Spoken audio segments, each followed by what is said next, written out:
Hi everyone, welcome to J chemistry. So guys, electrochemistry series की ये last video होने वाली है। वैसे तो आई नो आप में से बहुत सारे स्टूडेंट्स अभी वेट कर रहे हैं कैल्कुलस वाली सीरीज का, तो उसको भी हम कंटिन्यू करेंगे। वैसे टर्न तो उसी की थी, मुझे उसी के लिए वीडियो रिकॉर्ड करनी थी, बट क्योंकि इस वाली वीडियो के बाद हमारी इलेक्ट्रोकेमिस्ट्री सीरीज कंप्लीट हो जाएगी, इसीलिए एक बार इसको कर लेते हैं। उसके बाद हम रेगुलरली करना स्टार्ट करेंगे कैल्कुलस वाली सीरीज वापस से। ठीक है, तो अभी स्टार्ट करते हैं क्वेश्चन नंबर 1 से। यहाँ पर ना मैंने कुछ क्वेश्चन लिए हैं जो कि रिसेंट ईयर्स में आए हैं, फिर उससे पहले भी आए हैं, बट उनका ना कॉन्सेप्ट बहुत अच्छा है। तो कॉन्सेप्ट हम काफी सारे सीख चुके हैं पहले से, है ना। तो जिसने डायरेक्टली वाली वीडियो ओपन करी है, आपके लिए इलेक्ट्रोकेमिस्ट्री कंप्लीट प्लेलिस्ट का लिंक आपको डिस्क्रिप्शन में मिल जाएगा, वहां से आप कॉन्सेप्ट चेक कर सकते हैं। इस वाली वीडियो में जितने भी क्वेश्चन होंगे, जितने भी कॉन्सेप्ट हैं, उन सब से रिलेटेड थियोरी वाली वीडियोस ऑलरेडी चैनल पे अपलोडेड है, वहां से आप चेक कर लेना। अब स्टार्ट करते हैं क्वेश्चन नंबर 1 से। क्वेश्चन को एकदम ध्यान से पढ़ना और ना ट्राई करना। अगर आपने सारी वीडियोस देखी हैं तो देखो, कॉन्सेप्ट आपको आता है, फॉर्मूले आपको याद होंगे, तो पहले ना क्वेश्चन को खुद से करने का ट्राई करो। ठीक है, उसके बाद अगर आपको लग रहा है कि आपका आंसर आ गया, तो आगे जाके देख लो मैंने आंसर क्या सॉल्व करा है, इससे आपको कॉन्फिडेंस आएगा। ऐसे समझो कि आउट ऑफ दिस 10 क्वेश्चंस, जितने क्वेश्चंस हैं, इनमें से अगर आप 7, 8 या 9 सॉल्व कर पा रहे हो, 10 सॉल्व कर पा रहे हो, आप बहुत अच्छे लेवल पे हो इलेक्ट्रोकेमिस्ट्री के। बाकी जो थोड़े बहुत टॉपिक्स बचे हुए इस चैप्टर के, वो कर लेना, किसी बुक से आपको आराम से समझ में आएगा, बस आपके आराम से बहुत अच्छे मार्क्स आने वाले इस चैप्टर में। ठीक है, स्टार्ट करते हैं क्वेश्चन नंबर 1 से। If the concentration is increased to 4 times its original value, concentration को 4 टाइम्स इंक्रीज करेंगे, the change in molar conductivity for strong electrolytes is, where B is Kohlrausch constant. एक चीज, अगर आपने ये सॉल्व किया है क्वेश्चन और आपने निकाला है इसका आंसर C होगा, तो वो गलत है, इसका करेक्ट आंसर B है। ठीक है, अब ये कैसे आया है वो देखते हैं। ध्यान रखो, इन्होंने यहाँ पे चेंज पूछा हुआ है, आपको इस क्वेश्चन में निकालना है चेंज इन मोलर कंडक्टिविटी। कैसे करेंगे? अगर हम बात करें इक्वेशन की, तो ये वाला फॉर्मूला हमें पता है, -b इंटू √c। ये अपने पास इनिशियल हमने देखा, ओरिजिनल वैल्यू ये वाली है। अब इन्होंने कहा है कि हमने कंसंट्रेशन को 4 टाइम्स इंक्रीज कर दिया। लेट्स से इसको हमने 1 मान लिया, सबको 1 मान लेते हैं, इसको हमने ऐसे रहने दिया। ठीक है, अब ये बोल रहे हैं कि कंसंट्रेशन को ना 4 टाइम्स इंक्रीज कर दिया, तो क्या होगा? ये तो सेम ही रहने वाला है, ये तो सेम ही रहेगा, सिर्फ ये वाली वैल्यू चेंज करेगी, है ना। तो -b इंटू, इसको 4 टाइम्स इंक्रीज करा है, ये हो गया 4 इंटू सी। ठीक है, √4 क्या होता है? √4 होता है 2, तो इसको मैंने ये लिखा -2b इंटू √c, और ये आ गई हमारे पास ये वाली वैल्यू। तो अपने पास है 2 इक्वेशन, एक तो ये वाली और एक ये वाली। ठीक है, हमें निकालना है चेंज। चेंज कैसे निकालेंगे? चेंज इन मोलर कंडक्टिविटी कैसे निकलेगा? Change will be equal to final minus initial, final minus initial, है ना। बस वैल्यू पुट करो, कितनी है? Lambda m naught -2b into √c and minus of 1 को माइनस कर दो इसमें से, -b √c। ठीक है, अब क्या होगा? ब्रैकेट नहीं हमने, ये माइनस हो गया, ये प्लस हो गया। ठीक है, तो ये वाली टर्म से वाली टर्म कैंसिल, क्या बचा? -2b √c plus b √c। देखो, चेंज पूछा हुआ है, जब भी चेंज पूछे ना तो हम ऐसे दिखा सकते हैं, ऐसे करके, कि चेंज को बेसिकली हमें एक पॉजिटिव वैल्यू रिपोर्ट होगी, इतना चेंज आया है। ठीक है, अब डिक्रीज हुआ है, इंक्रीज हुआ, वो वाली बात यहाँ पे है नहीं, सिर्फ उन्होंने चेंज पूछा हुआ है। ठीक है, तो चेंज हम ऐसे दिखा देंगे, कितना आएगा ये? -b रूट, कितना आएगा? माइनस का b रूट से आ जाएगा, यानी कि b √c। ठीक है, इतना तो हम मार्क करेंगे ऑप्शन बी, ना कि इसको देख के ऑप्शन सी मार्क नहीं करेंगे। ठीक है, आगे चलते हैं। Question number 2, for the following reaction आपको निकालना है 298 केल्विन द इक्विलिब्रियम कांस्टेंट। आपको इस रिएक्शन के लिए इक्विलिब्रियम कांस्टेंट फाइंड आउट करना है। देखो, क्वेश्चन तो इजी है, क्योंकि फॉर्मूला आपको याद ही होगा, है ना। मेन पॉइंट क्या है, हमें ये पता है कि फॉर्मूला होता है E नॉट सेल, यहाँ लिख देती हूँ मैं, E naught cell is equal to 0.0591 upon n log of K equilibrium, है ना। ये हमें चाहिए। E नोट सेल की वैल्यू हमारे पास 2 वैल्यूज इवन अलग अलग रिएक्शंस की, वहां से हम E नोट सेल निकाल लेंगे। मेन पॉइंट क्या है, आपको n की वैल्यू पता होनी चाहिए कि नंबर ऑफ इलेक्ट्रॉन्स कितने इन्वॉल्व्ड है। तो ऐसे वाले केसेस को हम कैसे सॉल्व करते हैं वो देख लेते हैं एक बार। ठीक है, क्योंकि इसमें मेन पॉइंट वही है कि कैसे निकलेगा ये। तो सबसे पहले मैंने देखा कि यहाँ पे क्या मेरे पास MnO4 माइनस, है ना, और यहाँ पर है Mn2+। तो मुझे इतना दिख रहा है कि ओवरऑल जो रिएक्शन है ना उसमें जो MnO4- है, MnO4- वो चेंज होगा किसमें, वो चेंज होगा Mn2+ में। ठीक है, अब मुझे ना इसको बैलेंस करना है। एसिडिक मीडियम भी यहाँ पर है ना। कैसे करेंगे बैलेंस, ध्यान से देखना। यहाँ पर हमारे पास देखो मैग्नीज तो एक है, यहाँ पर भी एक है ना। हमारे पास 4 ऑक्सीजन है, हमने यहाँ पे 4 वाटर मोलिक्यूल्स ऐड कर दिए जिससे ऑक्सीजन बैलेंस्ड हो गया। अब बचा हाइड्रोजन, यहाँ पे कितने हैं 8H, यहाँ पे एक भी नहीं है, तो हमने H को बैलेंस करने के लिए क्या करा, यहाँ पे 8H+ लगा दिए, 8H+। अब देखो ध्यान से, मैग्नीज बैलेंस हो गया, ऑक्सीजन बैलेंस्ड है, हाइड्रोजन भी बैलेंस्ड है। क्या बैलेंस नहीं है, चार्ज बैलेंस नहीं है। कितना यहाँ पर, इसके ऊपर ओवरऑल -1, इसके ऊपर एक H पे +1 है, 8H पे कितना होगा 8+, ये इसके यहाँ पे लेफ्ट हैंड साइड पे हमारे पास +7 चार्ज है और राइट हैंड साइड पे अपने पास +2 चार्ज है ना। तो हमें दोनों साइड चार्ज को भी बैलेंस करवाना है। कैसे करेंगे, एक बार बताओ, क्या आप इस +2 को बढ़ा के +7 बना सकते हो, नहीं बना सकते, लेकिन मैं +7 को कम करके +2 कर सकती हूँ। कैसे, अगर मैं इसमें ऐड कर दूं 5 इलेक्ट्रॉन्स, क्योंकि इलेक्ट्रॉन होता है नेगेटिव चार्ज, और कितना हो जाएगा ये 7 - 5 कितना हो जाएगा 2 ना। दैट मीन्स हम इसको बैलेंस कर सकते हैं, जहाँ पे ज्यादा चार्ज है यहाँ पर हम ऐड कर देंगे 5 इलेक्ट्रॉन्स, और ऐसा करने से हमारा दोनों साइड का चार्ज जो है वो बैलेंस हो जाएगा। सही है, ओके। ये सब करने के बाद हमने देखा ये ओवरऑल रिएक्शन कैसी है, ये तो रिडक्शन हो गया, गेन ऑफ इलेक्ट्रॉन्स ना, रिडक्शन हो गया, और इसकी वैल्यू यहाँ से जब भी कन्वर्ट हो रहा है इसमें आपको इसकी E0 की वैल्यू दे रखी है, कितनी है, ये है 1.51 वोल्ट। क्लियर है। अब आते हैं यहाँ पर, यहाँ से यहाँ तक पहुंचना है हमें। वैल्यू किसकी गिवन है, जब CO2 से कन्वर्ट होगा, यानी कि रिडक्शन की वैल्यू हमें गिवन है। ऐसे में वैल्यू गिवन है, फिर एक काम करो हटाओ, हम सिर्फ देखेंगे CO2 से हमें ये बनाना है। ठीक है, तो हमने यहाँ लिखा CO2, और CO2 से बन रहा है ऑक्सैलिक एसिड H2C2O4। ठीक है, वापस से बैलेंस करेंगे, कार्बन 1 है, यहाँ पे कार्बन 2 है, हमने 2 से मल्टीप्लाई कर दिया, कार्बन तो हो गया बैलेंस्ड। ऑक्सीजन देखो यहाँ पे कितनी है 4 है, यहाँ पर भी 4 है, क्या बचा H2, यहाँ पे 2 हाइड्रोजन, यहाँ पे कितना एक भी नहीं है, तो हमने 2H+ लगा दिया।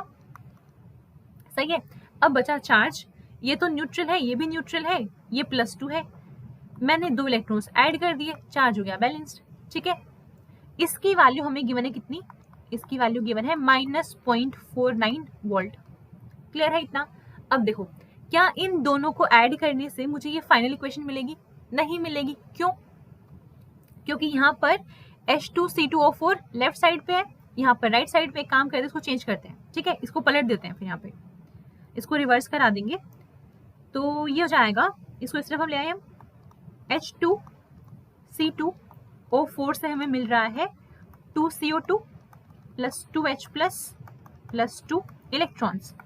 तो रिडक्शन से हमने ऑक्सीडेशन करवा दिया, ये वाली वैल्यू भी चेंज करेगी, ये हो गई है 0.49, माइनस तो प्लस कर दो, प्लस तो माइनस कर दो। ठीक है, अब देखो क्या हमें अभी मिल जाएगा, तो एक पॉइंट ये है, हमें यहाँ पे ना कोई भी इलेक्ट्रॉन्स नहीं है इस वाली इक्वेशन में, तो इलेक्ट्रॉन्स आपको कट करने पड़ेंगे। कट कैसे करेंगे, जब सेम होंगे तब कट कर पाएंगे ना। तब यहाँ पर 5 है, यहाँ पर 2 है, क्या करेंगे, ऊपर वाली इक्वेशन को 2 से मल्टीप्लाई कर दो, और नीचे वाली को 5 से इसको हमने करा 2 से मल्टीप्लाई पूरी इक्वेशन को। ठीक है, और इस पूरी इक्वेशन को हमने कर दिया 5 से मल्टीप्लाई। क्या आएगा देखो, ये हो जाएंगे 10 इलेक्ट्रॉन्स। ठीक है, ये हो जाएगा, यहाँ लिख देती हूँ मैं डायरेक्ट, यहाँ पे 2 MnO4- 8 2 16। सही है, यहाँ पर 2 और 4 2 8। सही है इतना। इसके बाद इसको हमने 5 से मल्टीप्लाई करना है, ये हो जाएगा 5 5 2 10 5 2 10 5 2 10। सही है, इसको हटा देते हैं यहाँ से, ये हो गया, इसको हटा के 10 लिख देते हैं यहाँ पर, सब कुछ तो वैसे ही करा है हमने। अब देखो, अब इक्वेशन इस वाली को और इसको हम ऐड करेंगे तो क्या होगा, ये इलेक्ट्रॉन्स इससे कैंसिल हो जाएंगे यहाँ पे, है ना। कुछ और ऐड हो रहा है, ऐड तो खैर नहीं हो रहा, लेकिन हाँ यहाँ पर देखो हमने लिखा 2 MnO4- + 5 H2C2O4। देखो 16H+ है, यहाँ पे क्या है 10H+ है, माइनस कर सकते हैं, कितना हो जाएगा 6 बचेंगे यहाँ पर, 6H+ क्योंकि 10 तो कैंसिल हो जाएंगे। यहाँ से हमें मिलेगा कितना 2Mn+ 2Mn2+ + 8H2O + 10CO2। ठीक है, अब मैच करो अपनी इक्वेशन में, क्वेश्चन में गिवन है, यही है ना, यही है। ओके, तो यहाँ पर हम कैसे निकालेंगे कितने इलेक्ट्रॉन्स इन्वॉल्व है? हमने देखा टोटल हमारे पास 10 इलेक्ट्रॉन्स इन्वॉल्व है। इसमें कैसे चेक करेंगे? आप टोटल कर सकते हो। कैसे? हमें कितने मिले? हमें यहाँ पे मिल गए हैं 10 इलेक्ट्रॉन्स इन्वॉल्व है, यानी कि n तो हो गया है 10, है ना, n हो गया है 10। कैसे करेंगे अभी आगे? ए नोट सेल कैसे निकालेंगे? हमने इन दोनों इक्वेशन को ऐड करा है, फिर जाके ये मिली है। इलेक्ट्रॉन्स तो सब में सेम ही है ना, तो डायरेक्टली ऐड कर देते हैं। तो यहाँ से हम निकालेंगे E naught cell will be equal to 1.51 plus 0.49, कितना जाएगा ये? 002 वोल्ट। इसको यहाँ पुट करते हैं, 2 volt is equal to 0.0591 by में n कितना है? 10 electrons log of K equilibrium, हमें यही निकालना है। हम 2 को मल्टीप्लाई करेंगे 10 से, डिवाइड करेंगे 0.0591 से, यह आ जाएगा equal to log of K equilibrium. Log इस तरफ लेके क्या हो जाएगा? ये 10 की पावर, है ना। गेट का वैसे पेपर है, कैलकुलेटर मिलेगा आपको, सॉल्व करना। यह आएगा 10 to the power 338.41 is equal to K equilibrium, ठीक है। इसके सबसे पास में कौन सा ऑप्शन है? Option B. तो यहाँ पर ऑप्शन बी हो जाएगा हमारा करेक्ट आंसर, ठीक है। आगे चलते हैं। ओके, तो ये वाला क्वेश्चन है कंसंट्रेशन सेल विद ट्रांसफरेंस से, ध्यान से देखना इसको, ठीक है। मैंने आपको इसकी ट्रिक भी बताऊंगी, आपको पूरी इक्वेशन लिखने की नीड नहीं होगी, पूरी डेरिवेशन करने की नीड नहीं होगी। ये बात ध्यान से देखो इसको। The overall reaction for the passage of 1 faraday of charge in the following cell is given by, कैसे करेंगे देखो। हमने ये देखा पहले, यहाँ पर हो रही होगी ऑक्सीडेशन और यहाँ पर हो रही होगी रिडक्शन, कंसंट्रेशन डिफरेंट है ना। ओके, तो सबसे पहले एनोड लिखते हैं। एनोड पे क्या होगा? ऑक्सीडेशन, है ना। AgCl मेटल सॉल्ट वाली अपने पास इलेक्ट्रोड है। ऑक्सीडेशन यानी कि लॉस ऑफ इलेक्ट्रॉन, तो हम लिखेंगे Ag प्लस Cl माइनस, यहाँ से हमें मिल रहा है AgCl plus electron, loss of electron हो गया। Cl माइनस की कंसंट्रेशन कितनी है? A1, मैंने यहाँ लिख दिया A1, ठीक है। फिर हम आए किस पे? कैथोड पे। कैथोड पे हो रही है रिडक्शन, कैसे होगी? AgCl प्लस इलेक्ट्रॉन, क्या मिलेगा हमें? Ag plus Cl minus. Concentration कितनी यहाँ पर? A2 है, हमने लिखी A2। अब हमें चेक करनी है मूवमेंट, आयंस की मूवमेंट कहाँ से कहाँ तक होगी, है ना। कैसे देखेंगे? यहाँ पर सॉल्ट ब्रिज नहीं है, कैसे पता? क्योंकि अगर सॉल्ट ब्रिज होता तो यहाँ पर हमें 2 लाइंस देखने को मिलती है, ऐसे करके, ऐसे 2 लाइंस लगाई होती है। मैं बताया था ना स्टार्टिंग की क्लासेस में कि जब भी सॉल्ट ब्रिज होगा, सॉल्ट ब्रिज को वैसे डबल पैरेलल लाइन से, मतलब बेसिकली पैरेलल लाइन से रिप्रेजेंट करते हैं। यहाँ पे सॉल्ट ब्रिज नहीं है। अगर सॉल्ट ब्रिज नहीं है तो क्या होगा? ट्रांसफरेंस होगी और फिर हमें आयंस की मूवमेंट देखनी पड़ेगी। अगर हम बात करें अनायन की, मूवमेंट ऑफ एनायन, तो देखो कैथोड पे Cl माइनस फॉर्म होता जा रहा है और यहाँ पर एनोड पे कंज्यूम होता जा रहा है। तो मूवमेंट कहाँ से कहाँ तक होती है? जहाँ पे प्रोड्यूस हो रहा है वहां से कहाँ तक जाएगा? जहाँ पे कंज्यूम हो रहा है, यानी कि प्रोडक्शन टू कंजम्पशन होता है। हमने ये इलेक्ट्रोकेमिस्ट्री पार्ट 9 में देखा था। दैट मीन्स यहाँ पे बन रहा है ना ये।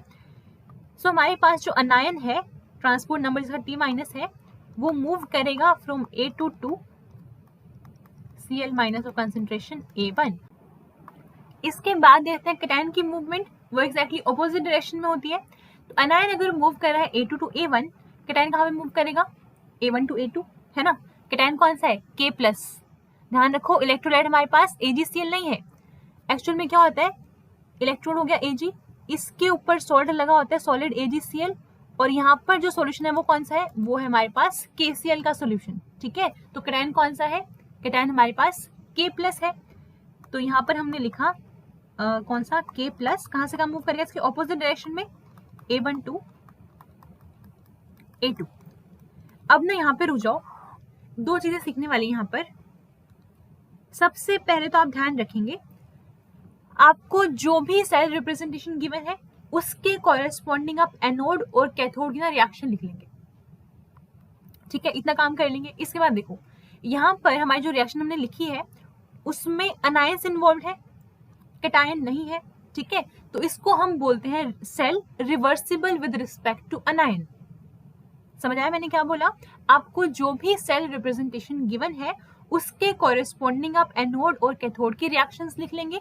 वहां पर देखेंगे इक्वेशंस में कैटायन इन्वॉल्व है या फिर अनायन इन्वॉल्व है, ये चेक करेंगे। अगर वहां पे अनायन इन्वॉल्व जैसे यहाँ पर है तो हम इसको बोलेंगे cell reversible with respect to anion, cell reversible with respect to anion, जो हमने क्लास में किया था, यानी कि जो कौन सा पार्ट था, पार्ट 9 ऑफ इलेक्ट्रोकेमिस्ट्री सीरीज, उसमें हमने H+ वाली बात करी थी। तो वहां पर एनोड और कैथोड पे H+ आया था आयन, यानी कैटायन था ना वहां पर, तो उसको हम बोलते हैं cell reversible with respect to cation. सही हो गया? ओके, एक तो ये वाला क्वेश्चन है। इसके बाद कैसे लिखेंगे इसका फाइनल, कि कौन सा इनमें से कौन सा ऑप्शन होगा, कैसे डिसाइड करेंगे? देखो एक चीज होती है, मैं आपको सिंपल ट्रिक बताती हूँ कैसे करोगे। एक चीज देखो, जब हमने क्लास में करा था H+ वाला केस, तो वहां पर वो कैटायन के रिस्पेक्ट में थी ना रिवर्सिबल, तो जो फाइनल उसका आएगा ना ट्रांसपोर्ट नंबर की टर्म्स में कहाँ से कहाँ हो रहा है, तो क्या होगा, कैटायन के रिस्पेक्ट में था, इसलिए हमने क्या लिखा, हमने T- लिखा था, दोनों साइड T- आएगा। ठीक है, इलेक्ट्रोलाइट तो आना ही आना है। क्या करना है आपको, उस वाले केस में हमारे पास HCl था ना, आई थिंक, हाँ HCl था, यहाँ पे मैंने लिखा HCl। ठीक है, तो हमारे पास बेसिकली जो भी सेल कैटायन के रिस्पेक्ट में रिवर्सिबल होगी उसकी मूवमेंट देखते टाइम आपको ना अनायन की मूवमेंट देखनी है। अनायन जहां से जहां तक होगा वही रहेगा उसका फाइनल भी। जैसे यहाँ पर देखो, ये सेल हमारे पास क्या है, this is reversible with respect to anion. Cation देखना, कैटायन की मूवमेंट कहाँ से कहाँ तक है, यहाँ तक है ना। तो क्या करना है आपको, एक तो ऑप्शन ये है, आप इन चारों इक्वेशंस को ऐड करो, ये कट हो जाएगा, यहाँ से ऐड कर लेना इसको। ठीक है, ऐड करने के बाद रीअरेंज करो उसको, लास्ट में निकालो ट्रांसपोर्ट नंबर की फॉर्म में। या फिर आप एक काम कर सकते हो, सिर्फ ये चेक कर लो कि सेल किसके रिस्पेक्ट में रिवर्सिबल है। यहाँ पर अनायन के रिस्पेक्ट में है, तो जो भी कैटायन वाली इक्वेशन है इसके कॉरेस्पॉन्डिंग आपका फाइनल आंसर आने वाला है। कैसे? आपका फाइनल बनेगा T+ KCl A12 T+ KCl A2, यानी कि जो भी आपकी कैटायन की मूवमेंट होगी उसके कॉरेस्पॉन्डिंग लिखेंगे। अगर हमारे पास कैटायन के रिस्पेक्ट में रिवर्सिबल है तो अनायन वाली जो इक्वेशन है उसके कॉरेस्पॉन्डिंग लिखना, आंसर वही आने वाला है। ठीक है, तो यहाँ पर आपको पूरा सॉल्व करके देखने की नीड नहीं है, जिसके रिस्पेक्ट में भी रिवर्सिबल है उसके ऑपोजिट वाले की ये वाली इक्वेशन देख लो, ट्रांसपोर्ट नंबर वाली, उसी को उठा के पूरा इलेक्ट्रोलाइट लिखो, ये कंसेंट्रेशन सेम रहेंगी। ठीक है, तो ऑप्शन ए जो है इसका वो करेक्ट आंसर हो जाएगा। आप वो डेरिवेशन करने से बच जाओगे, डायरेक्टली ऐसे कर लेना। अगर आप चाहो तो उसको ऐड करके देख सकते हो, जैसे हमने पार्ट 9 में उसको रीअरेंज करा था वैसे रीअरेंज करके देखना, लास्ट में पहुंचोगे यहीं पे, लास्ट में आएगी यही इक्वेशन। ठीक है, तो टाइम सेव होगा। आगे चलते हैं, क्वेश्चन नंबर 4। ये वाला क्वेश्चन पूछा गया है नेट जून 2017 में। The electrochemical cell potential E after the reactants and products reach equilibrium is. आपको बतानी है सेल पोटेंशियल क्या होगी अगर इक्विलिब्रियम आ जाता है रिएक्टेंट और प्रोडक्ट के बीच में। आपको कुछ भी सोचने की नीड नहीं, हमें ये पता है कि एट इक्विलिब्रियम डेल्टा G 0 होता है, और अगर डेल्टा G 0, हमें ये पता है डेल्टा G क्या होता है, delta G is equal to -NF E cell, है ना। तो जब ये 0 है तो N और F तो कांस्टेंट होते हैं, ये तो 0 होने से रहे, E सेल ही 0 हो सकता है ना। So at equilibrium delta G is equal to 0 and E cell is equal to 0 ही होता है।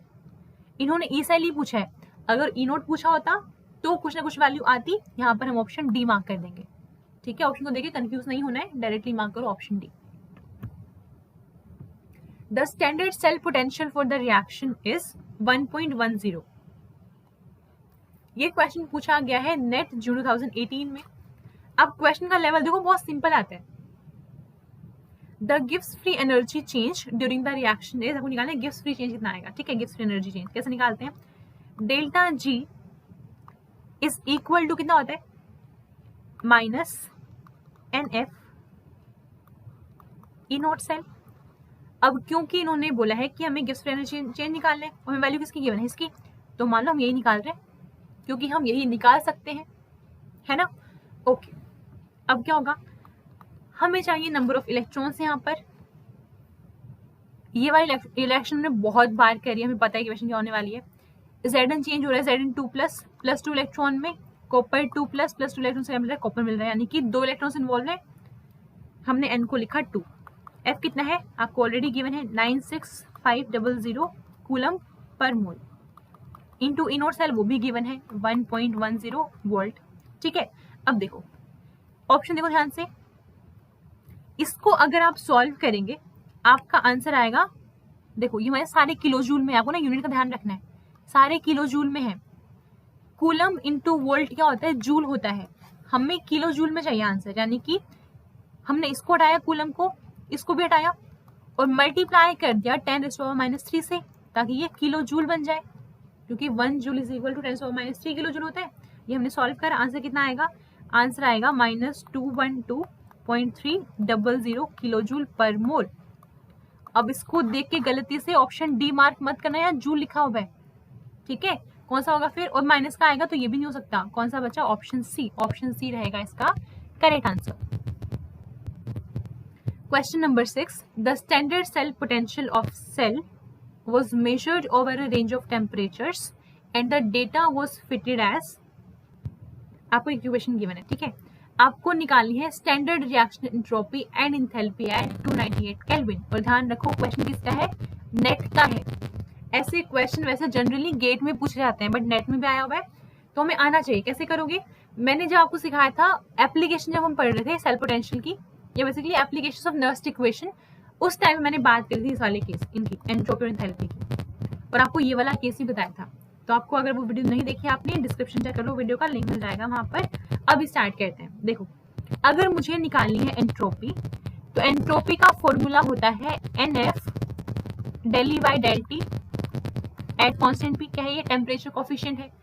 तो यहाँ पर इस रिएक्शन में N की वैल्यू तो मैं इक्वेशन लिख के निकाल लूंगी, F मुझे पता है 96500 कूलम पर मोल होता है। बचाइए ये कैसे निकालेंगे, इसको हम यहाँ से निकाल के लाएंगे। हमें इस वाली इक्वेशन को डिफरेंशिएट करना पड़ेगा विद रिस्पेक्ट टू टेम्परेचर, और फिर जाके ये वैल्यू आएगी। तो पहले मैं N निकालना पसंद करूंगी, जल्दी निकल जाएगा, N क्या, नंबर ऑफ इलेक्ट्रॉन्स, ठीक है। तो इक्वेशन यहाँ पे क्या है अपने पास, ऑक्सीडेशन, तो मैंने लिखा है इसको हाफ H2 से मुझे मिल रहा है H प्लस 1 इलेक्ट्रॉन, है ना। और यहाँ पे रिडक्शन है तो मैंने लिखा AgBr प्लस इलेक्ट्रॉन, यहाँ से मुझे मिलेगा Ag प्लस Br माइनस, ठीक है। यहाँ से हमें कंप्लीट इक्वेशन मिलेगी, यानी क्या है, सिर्फ एक ही इलेक्ट्रॉन इन्वॉल्व है, तो N तो हो गया 1, एक तो कट गया अपने काम से, है ना। F हमें पता है, सिर्फ ये निकालना रह गया। कैसे निकालेंगे, चलो ध्यान से देखना कैसे निकाला है मैंने। ऐसे क्वेश्चन बहुत बार पूछते हैं। E नोट आपको गिवन है 0.01 माइनस 1 इंटू, मैंने इसको 1 को हटा रही हूँ क्योंकि इसका मतलब तो है नहीं, सिर्फ थोड़ा सा अलग दिखा रहे हैं, इसको हटा दिया हमने इसको, ठीक है। और मैंने लिखा यहाँ पे 10⁻⁻4, इसको हम मल्टीप्लाई कर देते हैं, ये हो जाएगा इंटू T, और ये माइनस माइनस हो जाएगा प्लस, तो ये आएगा मेरे पास 10⁻⁴ इंटू 298, सही है। आगे देखो इसका स्क्वायर है, a माइनस बी का होल स्क्वायर क्या होता है, a square plus B square minus 2ab, है ना। तो जाएगा t square plus 298 square minus 2 into a into B, यही होगा। अब हमने इसको मल्टीप्लाई कर लेना इन सबसे, ब्रैकेट को ओपन करेंगे तो ये हो जाएगा -2 into 10⁻⁻6 into T square, minus plus क्या होता है, माइनस होता है 2 इंटू 10⁻⁻6 इंटू 298 का स्क्वायर, माइनस इंटू माइनस हो गया प्लस, ये आ गया 2 into 10⁻⁻6 into 2 into T into 298। तो ये हमारे पास ई नोट हमें गिवन है, हमें क्या निकालना है, स्टैंडर्ड एंट्रोपी निकालना था, ठीक है। ओके, अब मुझे करना है इसको differentiate with respect to temperature at constant pressure. अब एकदम ध्यान से देखना, यहाँ पर हमें दिख रहा है 0.01, इसमें टेम्परेचर नहीं है तो ये कांस्टेंट है, और कांस्टेंट टेम्परेचर के साथ चेंज नहीं करेगा, तो इसका डिफरेंशिएशन तो 0 हो गया, लेने की नीड नहीं है। यहाँ पर आए हमें करना है इसको differentiate with respect to temperature, कितना है -10⁻⁴ इंटू टी, क्या करेंगे, कांस्टेंट आएगा बाहर, कितना आया -10⁻⁴, अंदर क्या बचेगा, डिफरेंशिएशन हो गया -10⁻⁴, ठीक है। इस वाली टर्म में भी टी नहीं है तो ये भी 0 हो गया, यहाँ पर टी है, क्या हो जाएगा, ये 2 आ गया जाएगा, डिफरेंशिएशन करना है हमें 2 इंटू 2 इंटू 10⁻⁻6 t। ठीक है, जैसे एक्स स्क्वायर का differentiation with respect to X क्या होता है, 2x होता है ना, तो वैसे ये 2t हो गया। फिर यहाँ पर आए, इसमें भी कोई t नहीं है, इसको भी हटा दिया, इस पूरी टर्म को हटा दिया हमने। फिर यहाँ पर आए, यहाँ पे t है, तो इसका डिफरेंशिएशन होगा प्लस 2 इंटू 10⁻⁻6 इंटू 2 इंटू 298। सही है, ये आ गया है ना। तो ये हमारे पास वैल्यू है, लेकिन अभी टेम्परेचर फिर से बचा हुआ है। यहाँ पर हमने ये तो निकाल लिया, ध्यान से देखो, हम ये निकाल चुके हैं ऑलरेडी, जो हमें चाहिए था वो हमारा आ चुका है ये, ठीक है। लेकिन बात ये है कि यहाँ पर क्या पुट करें इस फॉर्मूले में, तो हमें ये निकालना है 298 केल्विन पे टेम्परेचर को हम पुट करेंगे। 298 केल्विन उसकी वैल्यू में पता है ना, तो मैंने टेम्परेचर को पुट कर दिया 298 केल्विन। अब देखो ये वाली टर्म और ये बिल्कुल सेम है, डिफरेंस क्या है, ये प्लस के माइनस के कट कर दूं, ये गया, क्या बचा, del E by del T at constant is equal to -10⁻⁻4। तो यहाँ से मैंने वैल्यू निकाल ली, del E by del T, del E naught by del T at constant P is equal to -10⁻⁻4। ठीक है, पुट करेंगे यहाँ पर, एफ कितना है 96500 इंटू -10⁻⁻4। पहली बात तो आंसर माइनस का आएगा, एंड देन नीचे जाते हैं, इसको 4 है ना, ये 1 2 3 4 9.65 कितना जाएगा 9.65। कौन सा ऑप्शन है, सिर्फ एक ही ऑप्शन है, ऑप्शन ए हो जाएगा इस क्वेश्चन का राइट आंसर। ठीक है, इस तरह से करके हम सॉल्व कर लेंगे इसको। अब एक चीज और है, वैसे तो आपका आंसर आ चुका है, आपको निकालने की नीड भी नहीं है दूसरी वाली वैल्यू, बट स्टिल एक बार निकाल के देख लेते हैं। हमारे पास इंथैल्पी है, इंथैल्पी का फॉर्मूला क्या होता है, delta H is equal to क्या रहता है formula, N F into T into del E by del T at constant T. Note लगाते हैं वैसे यहाँ पर, यूनो स्टैंडर्ड पूछा हुआ है, एन माइनस टी होता है, सॉरी माइनस ई होता है, ये रहता है अपने पास। ओके, तो आपको ना इन सबकी वैल्यू चाहिए, कैसे निकालोगे, एन तो 1 है, पहले निकाला ना हमने, एन तो यहाँ से देखो, एन तो 1 आया था, हटा दिया इसको मैंने। टेम्परेचर कितना है 298 केल्विन, इसकी वैल्यू कितनी है -10⁻⁻4। आपको ई की वैल्यू चाहिए, कैसे निकालेंगे, देखो जब भी आपको निकालनी है ई की वैल्यू, तो हमारे पास ई की वैल्यू यहाँ से है, इसको देखो वापस, ये रहा, हमें निकालनी 298 पे, तो हम टेम्परेचर को इसमें पुट करेंगे 298। यहाँ पर जैसे ही पुट करेंगे 298 तो क्या आएगा, यहाँ पे 0 गए, तो यानी कि वाली पूरी टर्म 0, यहाँ पुट किया 298, ये वाली पूरी टर्म भी 0, क्या मिला हमें, ये वाली वैल्यू किसकी है, एक कितनी 0.01, तो इसको यहाँ लिखेंगे हम 0.01। टेम्परेचर कितना है 298, ये वाली वैल्यू -10⁻⁻4 इंटू 96500 कितना आएगा, आंसर आ जाएगा -3.84। ठीक है, ऐसे हम सॉल्व कर लेंगे। सही है, आगे चलते हैं। Question number 7, the specific conductance of a solution is, आपको स्पेसिफिक कंडक्टेंस गिवन है, यानी कि स्पेसिफिक कंडक्टेंस को ही कंडक्टिविटी बोलते हैं। कंडक्टिविटी का दूसरा नाम क्या है, स्पेसिफिक कंडक्टेंस। कंडक्टिविटी आपको गिवन है कितनी 0.176 पर ओम, क्या होता है साइमन, है ना, हमने लिखा साइमन पर सेंटीमीटर। फिर हमें गिवन है सेल कांस्टेंट, जिसको हम जी स्टार से रिप्रेजेंट कर देते हैं, कितना है 0.255 पर सेंटीमीटर। क्या निकालना है हमें निकालनी है कंडक्टेंस किस में, पर ओम में, यानी कि साइमन में, है ना। अब देखो, अगर आपको फॉर्मूला नहीं भी पता है तो भी आपको ये पता है कि दोनों यूनिट्स आपको दिख रहे हैं, दोनों टर्म्स की, है ना। हमें चाहिए किसमें वैल्यू, साइमन में। कैसे आ सकती है, अगर मैं किसी स्कूल स्टूडेंट को दिखाऊं, क्या बोलेगा वो, आपको सिर्फ साइमन चाहिए ना, एक काम करो उसको डिवाइड कर दो इससे, क्या होगा उससे, पर सेंटीमीटर से कैंसिल हो जाएगा, क्या बचेगा साइमन, तो वही आंसर भी आ जाएगा। अभी कैसे किया हमने, देखो फॉर्मूले पे आते हैं। अभी फॉर्मूला क्या होता है, kappa is equal to conductance into cell constant. हमें क्या चाहिए, कंडक्टेंस चाहिए, conductance will be equal to K upon G star, की कितना है 0.176 साइमन पर सेंटीमीटर बाय में 0.255 पर सेंटीमीटर। ऐसा नेट के एग्जाम में स्पेसिफिकली बहुत बार होता है कि आप सिर्फ यूनिट को ऐसे देख के ना क्वेश्चन सॉल्व कर सकते हो। इसका आंसर आ जाएगा 0.690 साइमन, यानी कि ऑप्शन बी हो जाएगा इसका correct answer. The Latimer diagram of oxygen is given below, the value of x is, आपको वोल्ट में निकालनी है एक्स की वैल्यू। और ये क्वेश्चन पूछा गया है गेट 2018 में। इसको करने के ना दो मेथड हो सकते हैं, मैं आपको दोनों बता दूं। एक तो अपने पास मेथड है ऑक्सीडेशन स्टेट से निकालने का इसको, क्योंकि बात सिर्फ इतनी सी है, यहाँ से हमें ये मिला, यहाँ से ये मिला है, हमें यहाँ से ये निकालना है। तो एक तो ये कि आप इक्वेशन लिखो इनकी, उससे कॉरेस्पॉन्डिंग डेल्टा जी नोट वाला फॉर्मूला लगा के निकालो उनकी वैल्यू, या फिर आप ऑक्सीडेशन स्टेट से इनके नंबर ऑफ इलेक्ट्रॉन्स निकाल लो। कैसे करेंगे ध्यान से देखो। अपने पास यहाँ पे O2 है, यहाँ पे क्या है H2O2, O2 है, यहाँ पर है H2O2, मैंने ऐसे लिखा सिर्फ, ठीक है, ओके। तो अगर मैं इसमें सिर्फ एक ऑक्सीजन को पकड़ लूँ, इसको मैंने ले लिया, इसको ले लिया, कितना है इसका चार्ज, यहाँ पे 0 है, यहाँ तो 0 है, यहाँ पे कितना है -1 है ना, -1, ओके। अगर मैं बात करूँ चेंज की, चेंज इन ऑक्सीडेशन स्टेट कितनी जाएगी, change in oxidation state will be equal to final minus initial, कितना आया -1। ये वाला चेंज एक ऑक्सीजन के लिए है ना, हमें किससे चाहिए, हमें चाहिए 2 ऑक्सीजन के लिए। एक चीज और, हम चेंज की बात कर रहे हैं, हमें मोड़ लगाना पड़ेगा यहाँ पर, ओके। फॉर 2 ऑक्सीजन, ये हमने एक के लिए निकाला है, कितने पास 2 है ना, यहाँ भी 2 है। अगर हमें निकालना हो 2 ऑक्सीजन एटम के लिए कितना चेंज हुआ है, कैसे निकालेंगे, इसको हम रेज की बैटरी, ओके। तो इसको हम मैंने इसको पर चार्जिंग पे लगाती हूँ, तथा आप इसको सॉल्व करो। तो यहाँ पर बेसिकली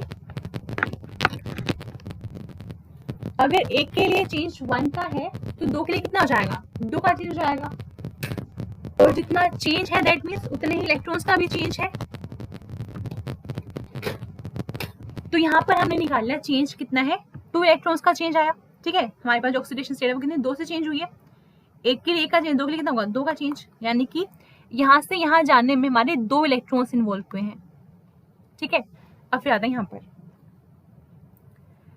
पे क्या H2O2 है, कितना वाटर।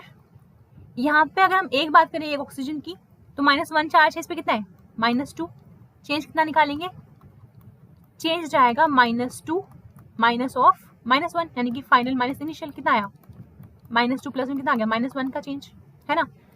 ये आया है एक ऑक्सीजन के लिए, कितना चाहिए हमें 2 के लिए चाहिए, हमें 2 के लिए चाहिए, क्या करेंगे 2 से मल्टीप्लाई करेंगे, कितना आया 2, यानी कि 2 का चेंज है। फिर से हमने लिखा ये भी 2 इलेक्ट्रॉन प्रोसेस है, ठीक है, ओके। अगर मैं कंपेयर करूं यहाँ से यहाँ तक, ऑक्सीजन पे 0 है, इस पे कितना है -2, है ना।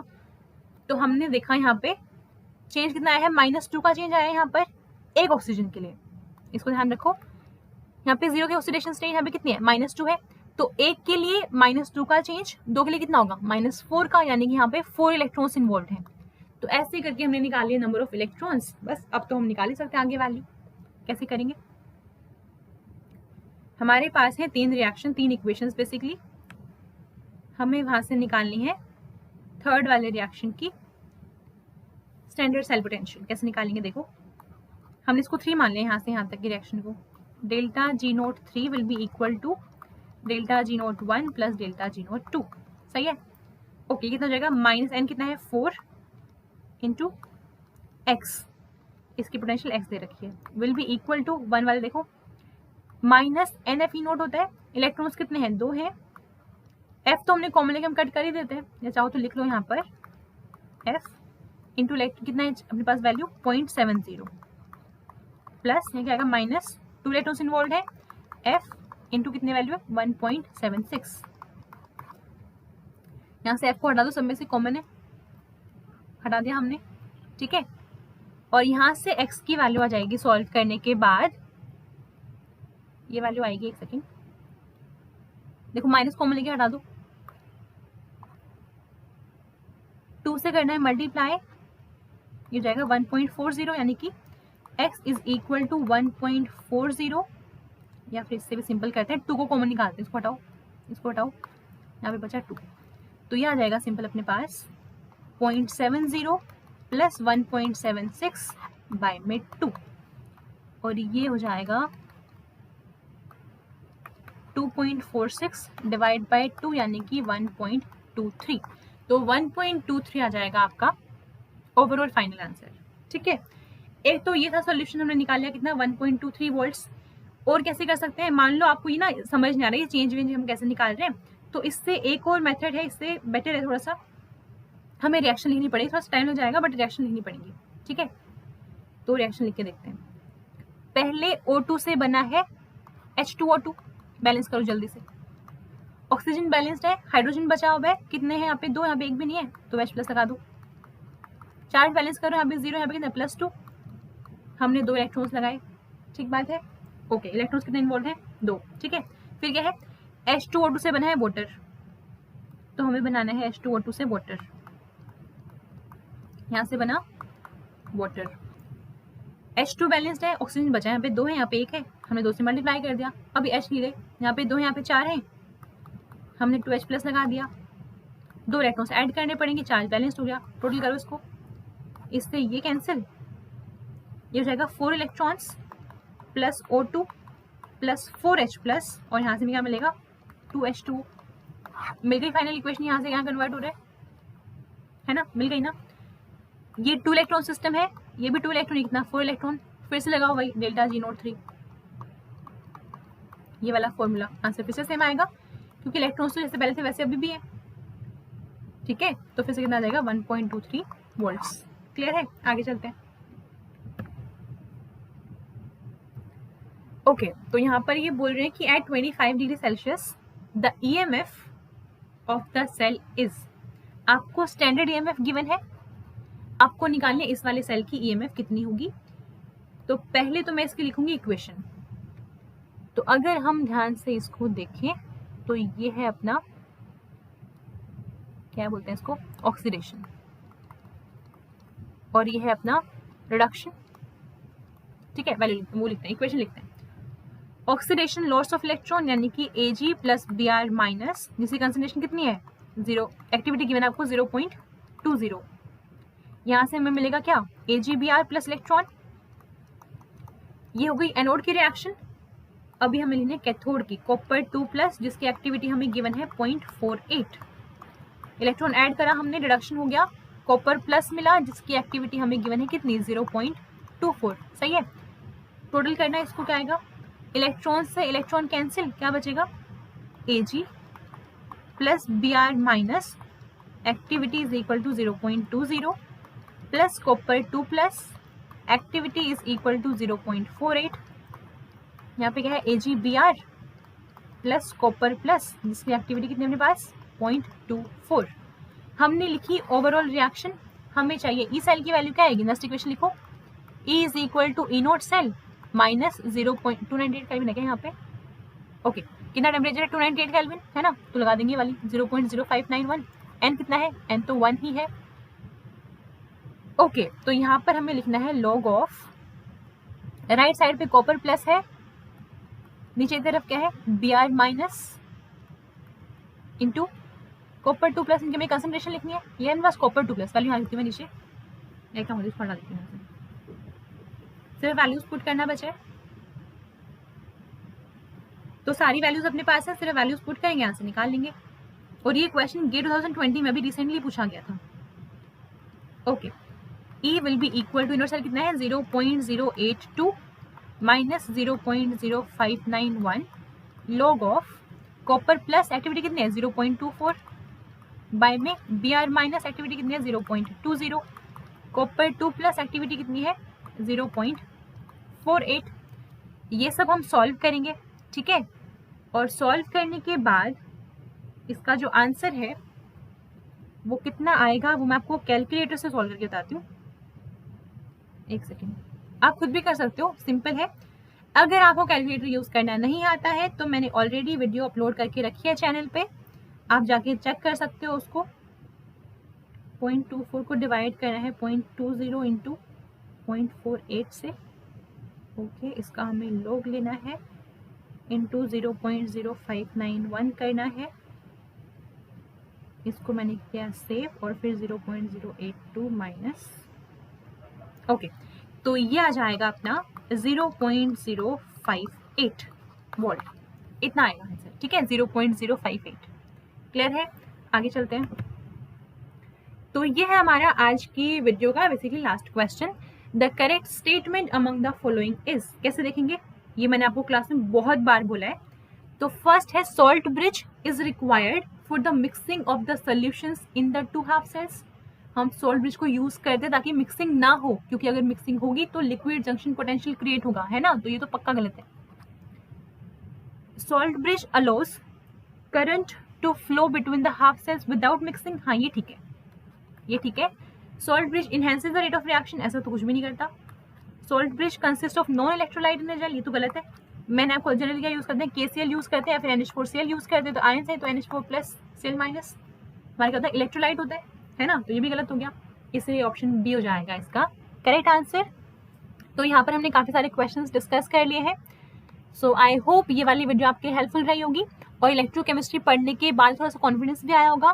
अभी एग्जाम में जो भी क्वेश्चन आए उसको ट्राई पक्का करना, और जो इसके छोटे मोटे टॉपिक बचे हुए हैं उनको खुद से कंप्लीट कर लेना।